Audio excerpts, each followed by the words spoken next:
Bana Fekodi, bonjour, bonjour, bonjour. Ouais, Titine Jolie, une fois de plus, soir à Farana Fekodi international, Coupe du Monde en Goyo, Otu Lukaka Yango, Nebi Sibino, Bana Fekodi, Boza partout, Bobi, Bozolo Nanga, à ce moment, Coupe du Monde, les alliés rêvent, il y a Congolais, Nyon, surtout toujours, il y a beaucoup de générations, il y a RDC. Non, bah, mon RDC qui est dans la Coupe du Monde, même il y a un tigre comme on a été, dans mon arabe image, Coupe du Monde en Go, il y a un Goyo, vraiment, papa. Tozana nzela na yebisa kibino to beta compétition oyo ti na suka ti mukoloka FIFA ba geno compétition éliminatoire oyo e suki ndebso to suka tant que ce suka te papa to kende nango ti na suka parce que cette fois-ci nous sommes déterminés et je pense to apprendre na berère na biso oyo belé tout ça là et belé vraiment tout ça là to participer à j'ai déjà dit dans le bas yango depuis 1974 ti lelo il y a que 3 éditions autres allons déterminer tokende édition liboso ezali oya coach beki tokenda kate édition mibale ezali oya couper édition misatu yango tozali nango na coach de sabre ba édition belé les cas kalawana ont participé mais on n'avait pas l'objectif au Coupe du Monde. C'est ça ce qui faisait défaut. Alors notre équipe au niveau ya Maroc awa tozali na Rabat nebisa kibino ezali ville côtière parce que l'équipe ezali logé dans hôtel wana awa ezali hôtel ni la présenter kibino na ba photo et maintenant je vous présente l'hôtel où sont logés nos joueurs en image mais avant tout il faut que na présenter bino ndenge ebandaki renseignement depuis dimanche le staff technique komaki lundi et mardi ba entraînement le mardi entraînement za ko continuer pe za ko salma kitoko aboza ko mona bis ndenge zo kizo ba jouer na aéroport ndenge moza oyana ba joueur délégation ya liboso ezalaki composé de boza ko mona nous allons Lionel Passi Ndouya na ba Edo Kaimbi awa na hôtel boza ko mona je vous dis bana Fekodi hôtel oyo eza 5 étoiles mais à niveau Maroc ça représente rien na rang ya hôtel ya hôtellerie na bango mais niveau ya luxe c'est un hôtel oyo propriété vraiment des Marocains, Baza Moussika, qu'on se dise quand même la vérité, Baba Ninga na bisoté vraiment, mais les joueurs, il y a Loal Bosso, il y a qui après deuxième lot, il y a tout le monde, comment il s'appelle encore, le Noah Sadiki, Bayaki, na tour, on a deuxième tour, Noah Sadiki, Bayaki, Kokota na équipe, sur place, coach lui-même de ça, Bazalaki Wana, et surtout vous savez que non, nouveau venu Bazalaki, coach Foyer Yamabango, Moni coach Yemoroyeyo, Ayama Lionel Passi, Ayambim, Nathanaël Mbuku, coach Zako Yamabango, Ndenge Zalakaka, coach Miyo Azali, Bozomuna Batuka sécurité dans point toujours. Il y a un pire coach il y a un Sima au côté de notre équipementier Imro a son salaire fort na yazo bunda pour éviter un score pour renouveler j'ai déjà appris au niveau à Cannes peut-être pour changer d'essai il y a Koula vraiment Noah Sadiki Yohana de besoin comme on a Noah Sadiki du cadet national Azalaki Wana awa bazoki ndé ba okota Balukusha Michel Yo far na coach de sabre mais n'est-ce qu'on équipe nationale omoni tala songa mwana ange balukusha moni esonga mwana tala mwana ouais kitoko boende ezalaki soki kaka wana te bazo continuer bandaki kaka ko continuer koya bisi pa mona ndoko zo bango ba jouer mususu bango baza ko kita au délégation mona section d'assaut tout ça na cédric bakambu baka gold on betle nul solo basuka tozomona mutu sami wana mannequin na biso pe wana esende yona zali Joris Kaimbe et également et de la partie donc équipe Mobimba bakoki na niveau ya Maroc côté kuna donc pour la préparation bazako sala ezaki toko ozomona batunyo surtout bango wana bako ya ba joueur en tel gérer kalemo bo ka direcom la direction commerciale direction communication ya fait ko fa bango wana c'est dit bakambu wana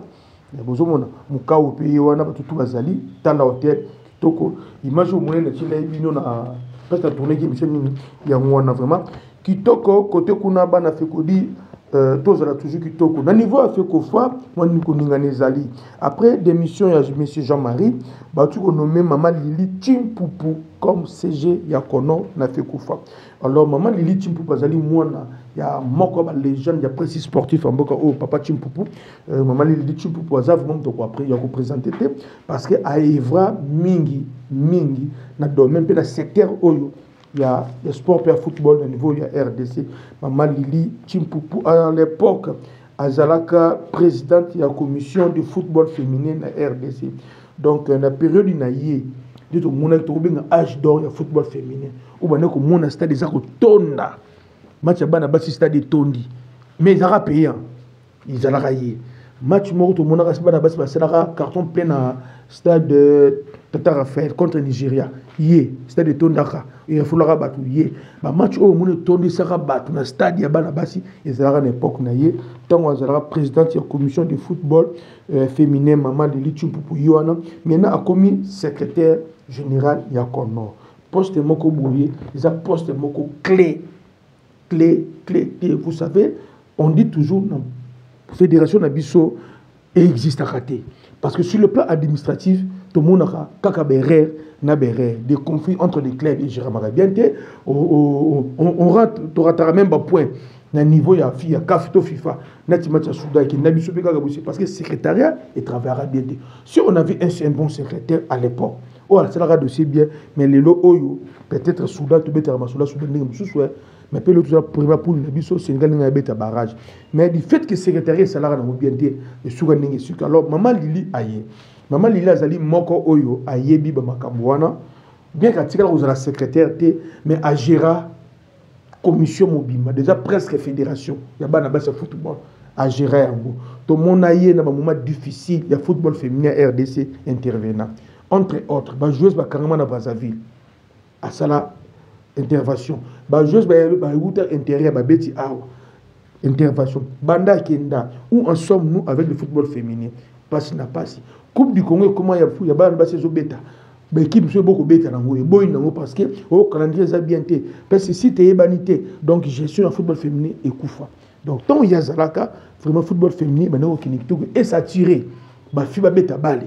à son époque, et comme même l'école, au moins à bas de gymnastique, parce qu'elle commençait à l'époque, elle avait commencé à initier, même football féminin dans l'école, et Zali Yemutu, à cette initiative, Banda Kenda, tout le monde a autre, mais le lot à la fédération, comme secrétaire, Zali poste et je vous confirme que Azali, moko bara femme dans le monde azala na poste au na fédération alors biso ba fécodiste maman tout soutenir yo tout na simano tout sengi noka ka maman ko yoka ka bato ba cravate té bato ba cravate ba kana ba jeep wana o ba yaka na ba montre wana ba cher ba costume wana maman ko yoka ka ba onti maman lili yokela biso ni ba fécodiste biso ne to lala ka to la mukaka na football congolais biso neto lala ka to la mukaka na ba passe na bisengo ya football congolais soki oyoki biso bana fécodiste lobi likambo mama yoka yango doit ko examiner yango ba papa no mona kawana ba yaka kaka na ba dossier ba français milai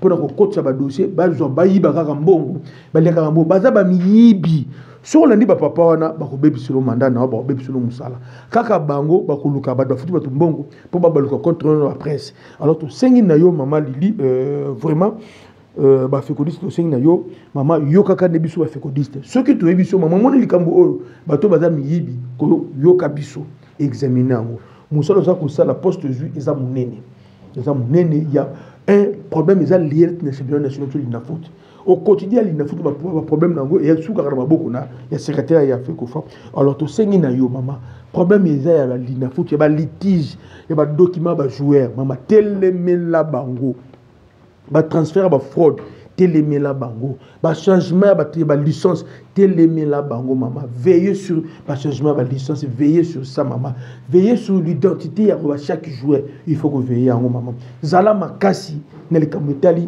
ko vérifier ka ba joueur nyonso ce équipe nationale za ko beta ba divertir na biso mama il faut zala makasi ya ko vérifier ka ya joueur moko vraiment merci côté ko notre équipe nationale de télé solo le deuxième jour il y a préparation programme ezali ndenge besoin ko mona na 7h45 bazan na petit déjeuner et petit déjeuner à 7h45 c'est facultatif parce que d'autres personnes va lire la bango avant 8h toi avant 10h wana et na 10h bazan na soin pourquoi bazan na soin ba s'entraîner ki lobby misusu ba ki na pourquoi ba ki c'est la musculation donc ba s'entraîner ki alors entraîner fois qui de comment le médecin fois de la surplace ayeba état na bango ndenge ezako kende na 12h30 bazan na déjeuner c'est obligatoire pourquoi parce que un joueur on doit préparer compétition à Koki Kouvanda à 6h en Zalaté.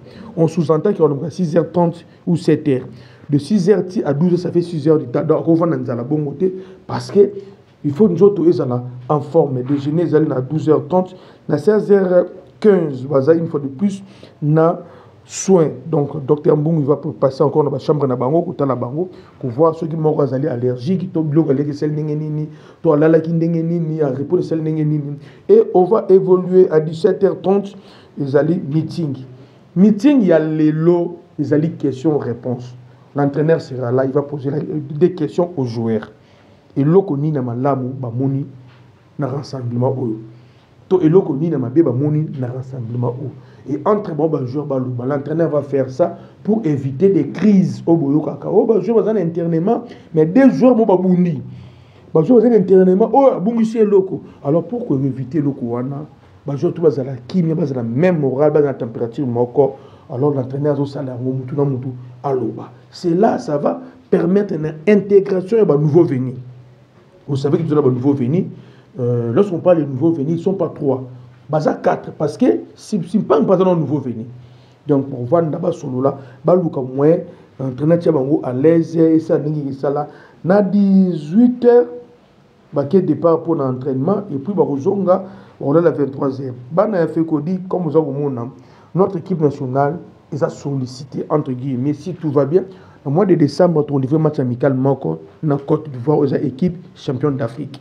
Vous allez voir ces derniers temps, notre équipe nationale est comme vous allez solliciter pour les matchs amicaux. Angola a sollicité Bisso, Côte d'Ivoire a sollicité Bisso. Ceux qui vont solliciter Bisso, ce n'est pas par hasard. C'est parce que dynamique Yassika Oyo, comme une équipe nationale, en termes de sala et les résultats sont produits sur terrain. Et ça prouve que non, il y a marge à progression. Soyons quand même honnêtement na fikoli. Des sabres avant il y a Cooper à Tikabiso na niveau nini. Tant de sabres hier tous à niveau nini. On a commencé comment avec des sabres et aujourd'hui nous sommes où avec des sabres. Les gens qui disent c'est normal.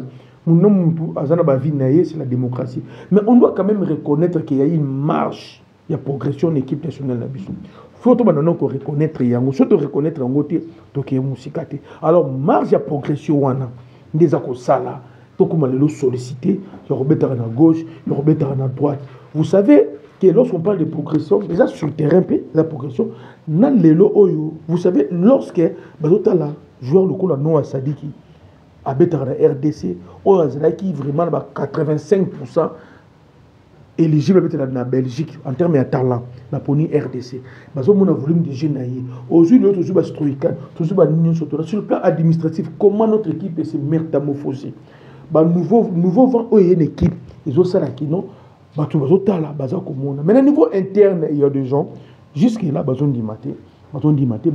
alors nous, les fécodistes, on avait dit, ceux qui il faut critiquer des sabres, tout critiquer par rapport à Moussa Roussala. Critiquer par rapport à Moutoumora Zoliambon, on a équipe nationale de société, Niami Mabatuna Loyenge, tout critiquer des sabres. Non. Tobaki Bongo, Bongo, vraiment contre Côte d'Ivoire et que ça la biso, bien que Bete Yango, Bana, Yafé Koli. Évoluons, Tozongi contre Cameroun. Na page Naye, puis message Yasuka, Yagaï Kakuta, Nabandeko Naye, vous savez, Gaël Kakuta, c'est l'un des joueurs qui ont manqué biso en termes de talent, na poste Wana Yamili Relayer. Bien qu'il a zaté, c'est la saison qui est au niveau de Turquie. Je pense 4 buts, 3 passes décisifs. Gaël Kakuta, il est toujours de cœur. Gaël Kakuta, c'est un joueur où il faut préparer retraite internationale. Et c'est le matin, le match de RDC à Kinshasa. Vraiment, Gaël Kakuta, il a parlé na Bandeko Naye, Chancel Mbemba, na Bakambu. Il a expliqué Bango. Il a insisté à Bakambu, il a insisté à Chancel Mbemba.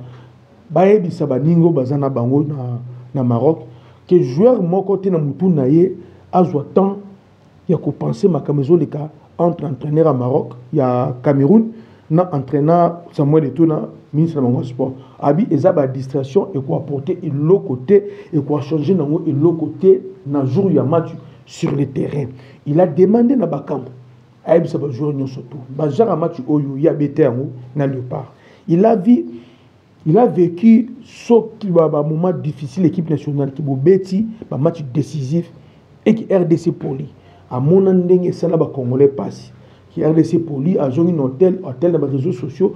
Le lendemain, on a joué un poto. À l'époque, on a Amiens. À Moni Nanzela, ndenge bakongo baza dessus a commis un aéroport azomona déception a commis tina poto azomona déception pas congolais il a compris que l'équipe nationale RDC les équipes nationales Kakate et ça représente plus que l'équipe nationale. Alors il a demandé na bakambu abi bango bazu chance na chancel Mbemba y compris mes chèques il y a qu'on se retrouver encore une fois dans même bateau dans même moment dans même objectif. Ba match à boyer décisif et bisi bango il faut pas soulever na ba jouer joueur o amona za prêté ya ko mouiller moyen pour l'équipe nationale avec son entraîneur azala aligné c'est ce qu'il a dit et ça la mo facultatif so mo ko za na prêté ya ko mouiller moyen pour l'équipe nationale ba aligné na bango yote ils ont un problème au but de même temps alors si il faut se présenter dans le terrain avec 14 joueurs à Pamba mais 14 joueurs au baza prêt il y a ko bête pour l'équipe nationale bazala motivé pour l'équipe nationale abi bajo faut betela bango ya ngwana asengi na bakambo asala musala na ye asengi également na chancel Mbemba asala musala na ye vraiment Gaël Kakuta mwana maman nous sommes de cœur avec toi bonne chance na yo et nous pensons que tu vas nous revenir vite jusque là Gaël Kakuta reste égal à lui-même son temps n'est pas encore révolu il peut jouer même 30 minutes à cette même makambo alors Gaël Kakuta nous espérons que retraite internationale ne sera pas à niveau qui ça c'est-à-dire Marty de même sur même ordre d'idée Nabil c'est pour la première fois le journaliste algérien et à Canal Plus on lui a posé la question sur le match RDC Cameroun Matubel Batela qui a lobby bien si on veut se contacter sur les performances actuelles sur la dynamique actuelle sur le travail qu'on est en train de battre dans chaque équipe. Il n'y a pas match, il n'y a pas photo, c'est le RDC qui va gagner. Parce que RDC, on est en train de faire un travail de fond et sur le terrain, ça produit vraiment des résultats. Il est allé même là pour dire que non, ce qui RDC a qui n'a pour la Cameroun, mais RDC n'a pas pour la Cameroun. Mais hélas, tout le monde a dit RDC a le Sénégal et on a vu ce qu'on a fait. Il a dit ce qu'il a dit, mais il a dit que d'abord, genre un match à RDC, il faut la prudence. Parce que Cameroun déjà se retrouve dans la situation où il devait aller pour gagner en Algérie. Et Algérie a en forme à l'époque. Mais Bakena a gagné côté Kona. Il a dit aux Congolais de rester prudents et vigilants. D'ailleurs, il a même prophétisé que si le Congolais arrive à gérer mental, il y a match pendant 90 minutes, il va gagner. Parce que pour lui, une fois d'où tu es côté Cameroun, l'équipe est panzana. Raison pour laquelle, toujours une fois de plus, dans la préparation sur les Okende, Bakam, conscient qu'il est, vous allez voir Awa, Bomoni, Stroikan, Simpang, donc Bakam, les anciens sont il y a que ça la mieux surtout, nouveau, base à la vraiment, faciliter l'adhésion de l'équipe nationale. Parce que ce qui est nouveau, tout ça, va réussir à adhérer le plus vite possible de l'équipe nationale. Mais le même match contre le Cameroun, ils vont faire mal, le Cameroun peut mal la Cannes. Bakamou, il est conscient, il est partant. Chancel même aussi, il est conscient, il est partant. Alors, Bazan a besoin que Bano Baye va réussir le plus vite possible, relève Nabango. Donc, à besoin au monde, Bakamou Salabajina, Stroikan, on dit Baye Bandakala. On dit Baye Bandakala, on dit Baye déjà Bandakala, l'équipe nationale. Mais c'est pour la première fois. Donc, il fait de son mieux à Tchabango à l'aise. Parce qu'à venir l'équipe nationale, c'est basé sur Bango. Quand entraîneur Nabiso, coach de sabre, Bana Fegodi, coach de sabre, il est conscient d'un discours à chef de l'État. Lorsque le chef de l'État avait dit qu'il est d'accord na Bangoté, Azana Kane na Bango, comment on mener 2-0 pour la 3. Alors, Faz Zouana est travaillant non seulement à jouer, mais PCP na staff technique, mais surtout qui parle par la Kinjonzang. Donc, coach de sabre, il est serein, calme, focalisé dans le match. Je n'ai jamais vu coach de sabre dans l'état haut. Je l'ai jamais vu. J'ai vu coach de sabre contre Maroc. Je l'ai vu contre Sénégal. Je l'ai vu contre Maroc, contre Égypte, contre Côte d'Ivoire, même contre Guinée. Il y a des côté de sabre concentration bouité. Donc le coach, il sait ce qu'il doit faire. Et à Yebi et Loko Oyo, le coach, il est concentré, il est en train de travailler son équipe. Aujourd'hui, il n'y aura pas de médias en entraînement. On travaille équipement. Bonne chance, côté Kuna, coach de sabre. De l'autre côté, au besoin de Mona, c'est notre enfant. Il s'appelle Bokele Mputu. Bokele Mputu, dont son papa il est de l'Équateur, mais sa maman elle est camerounaise. Donc il y a pour nationalité maman na ya be Robert na Cameroun. Donc bonne chance na ye. Donc c'est là mon problème. C'est pareil avec nous tous on a Charles Piquel. Ma bête pas na biso. Tous allez na Berto bête pas na biso. Donc Bastroikan également. Donc ils ont un gros problème idée. Bokele tout ce qui côté kuna. Bokele Mputu habite na Cameroun donc ils ont une nationalité au Japon côté maman na ye. Ils ont un problème mais nous sommes le patriarcat donc trop lié. En plus, tout est en Afrique. Donc, bonne chance. Il y a vraiment des. Madofolo. Il y a un bon poka. Moi, c'est la vraie match. On met le bon poka dans le terrain. Bon, quel est pour tout? Merci, Nayo. Et bonne chance côté dans le Cameroun. Sauf que beaucoup là. Beaucoup là. Papa, ça, papa. Papa, à côté, là. Papa, Badafekodi. Coach Nabiso, des sabres. Dès que tout ça, on là. Les alliés match où coach a un endroit, il y a RRT. Dans le temps là, le joueur au coach a joué. En termes de temps de jeu, en termes de satire, au coach a un coach a un droit, il y a erreur mon côté à couper sa bisou. Donc pour le Sénégal, tu as moins frère parce qu'on avait compris, il y avait comment, le joueur bientôt autant de jeux, ça l'a quitté, mais toujours compté dans tout le monde. Alors, on a besoin de l'homme de situation mystique. Bana Fekodi toujours senga na coach bapé sa bakambu varé capitaine bapé c'est la biso bakambu capitaine pour le match o toujours senga vraiment na coach bapé c'est la biso bakambu je sais bien mais c'est pas un conflictuel pour le match moko kaka batiki la bakambu ta capitaine match o yo zana maboko bakambu match o yo botela ba joueur na biso nyon surtout l'énergie actuelle que bakambu a dégagé en équipe nationale, même dans le club, il y a joueur mort de Salangote. Joueur mort de Salangote. Il y a aussi un Bakambu, Baka Gol, Bapé Saye, charge à match ou. Baka Gol, au Fikodi, toujours le bas. Toujours Senga Nayo, Bakambu Zoa, charge à match ou. Toro gagné match ou, Bakambu Soki Yo Beti bien. Bakambu Yom to gagné biso. A tout chébité. Mais Yom to gagné biso match ou, Bakambu Zoa, charge à match ou. Aux hommes, on a Varese qui t'a pété baby. Mais le boko li koloka baka golo moni le boko li koloka débit autant petit na to le boko qui toko kuna koto kuna do bakambu tala Varese na yo mwana la tia on a itani ni tala niveau Varese komeli mais mwana zola tango kaka bakambu bana Fekodi bande ko na ba congolais tozolo ba za ba fantilité il faut tous en amener il faut tous en leader match oyo mutoko za la leader na tuna tenza ka bakambu ezakutu makambo ko sambate c'était ki bakambu tozo senga kaka na bakambu de conscience oazanango azanango avant pendant ti match que si là